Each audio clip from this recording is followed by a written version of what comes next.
हिंदू धर्म में मासिक धर्म महिलाओं को परंपरागत रूप से अशुद्ध माना जाता है और नियमों का पालन करने के लिए दिया जाता है। मासिक धर्म के दौरान महिलाओं को रसोई और मंदिरों में प्रवेश करने, फूल पहनने, यौन संबंध रखने, अन्य पुरुषों या महिलाओं को छूने की अनुमति नहीं है। किस श्राप के कारण स्त्रियों को मासिक धर्म आता है? मित्रों, आज हम इसके पीछे का आपको रहस्य बताने वाले हैं। मित्रों, एक बार की बात है, भगवान विष्णु और माता लक्ष्मी शेषनाग की सैया पर विश्राम कर रहे थे। तभी माता लक्ष्मी भगवान विष्णु जी से कहती हैं कि हे प्रभु, स्त्रियों को मासिक धर्म क्यों आता है?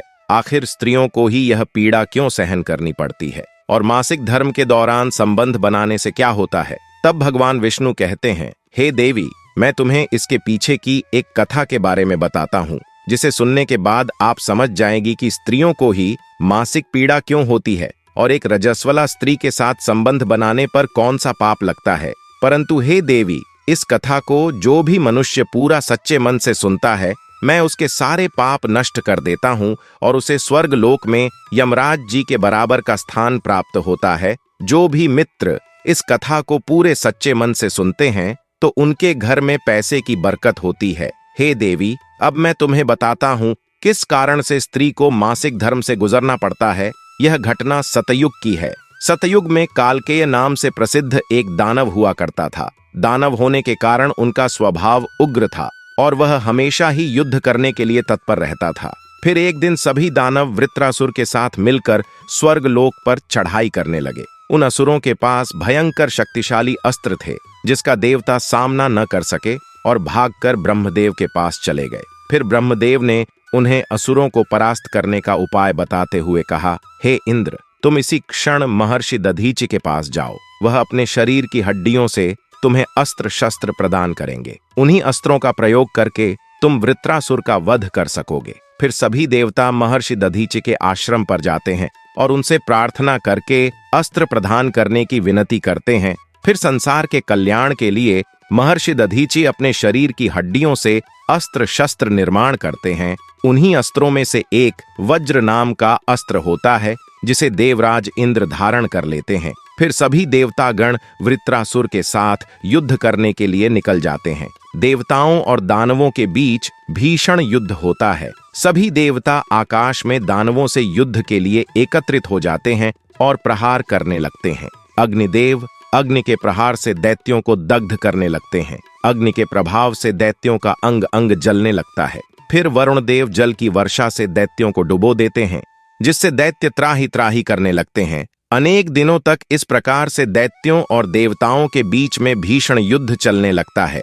फिर देवराज इंद्र और वृत्रासुर आमने सामने आ जाते हैं। दोनों के बीच भीषण युद्ध होता है और फिर देवराज इंद्र अपने वज्र का प्रहार करके वृत्रासुर को मार डालते हैं। उस दानव वृत्रासुर की मृत्यु होते ही उसके शरीर से ब्रह्म हत्या बाहर निकलती है और इंद्र का पीछा करने लगती है। फिर वह ब्रह्म हत्या इंद्र के शरीर में प्रवेश कर लेती है, जिससे इंद्र को ब्रह्म हत्या का पाप लगता है। अब देवराज इंद्र ब्रह्मदेव के पास जाते हैं और उनसे ब्रह्म हत्या से छुटकारा दिलाने के लिए कहते हैं। फिर ब्रह्मदेव उस ब्रह्म हत्या को इंद्र के शरीर से निकलने की आज्ञा देते हैं और तब वह ब्रह्म हत्या इंद्र के शरीर से बाहर निकलकर ब्रह्मदेव से कहने लगती है, हे परमपिता, अभी तक मैं वृत्रासुर के शरीर में निवास कर रही थी, क्योंकि उसने अनेक ब्रह्म हत्याएं की थीं। जब इंद्र ने उसकी हत्या की तो मैं इंद्र के शरीर में वास करने लगी। अब आप ही मुझे कोई उचित स्थान दीजिए जहां पर मैं रह सकूं। फिर ब्रह्मदेव कहते हैं, हे ब्रह्म हत्या, मैं तुम्हें उचित स्थान देता हूं। फिर ब्रह्मदेव ने ब्रह्म हत्या के कर भाग किया और कहा, हे ब्रह्म हत्या, तुम्हारा 1/4 भाग अग्नि के भीतर रहेगा। जो भी मनुष्य अग्नि को आहुति नहीं देगा, तुम उसके शरीर में प्रवेश कर लेना। तुम्हारा दूसरा 1/4 भाग जल के भीतर रहेगा।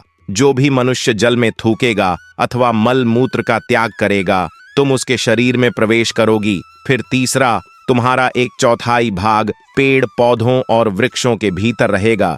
जो भी मनुष्य अकारण ही वृक्षों को काटेगा, उसे ब्रह्म हत्या का पाप लगेगा। फिर ब्रह्मदेव ने अप्सराओं को बुलाया और उन अप्सराओं से कहा कि इस ब्रह्म हत्या का 1/4 भाग तुम ग्रहण करो। तब अप्सराएं कहने लगी है, प्रभु, आपकी आज्ञा से हम इसे ग्रहण करने के लिए तैयार है। किंतु हमें भी इससे मुक्ति का कोई उपाय बताइए। फिर ब्रह्मदेव कहने लगे, हे अप्सरा, जो भी पुरुष रजस्वला स्त्री के साथ संबंध बनाएगा उसके अंदर यह ब्रह्म हत्या प्रवेश कर जाएगी। इस प्रकार से ब्रह्म हत्या के कर भाग हुए, एक अग्नि में, दूसरा जल में, तीसरा वृक्षों में और चौथा स्त्रियों के अंदर प्रवेश कर गया। उसी ब्रह्म हत्या के भाग के कारण स्त्रियों को मासिक धर्म आता है।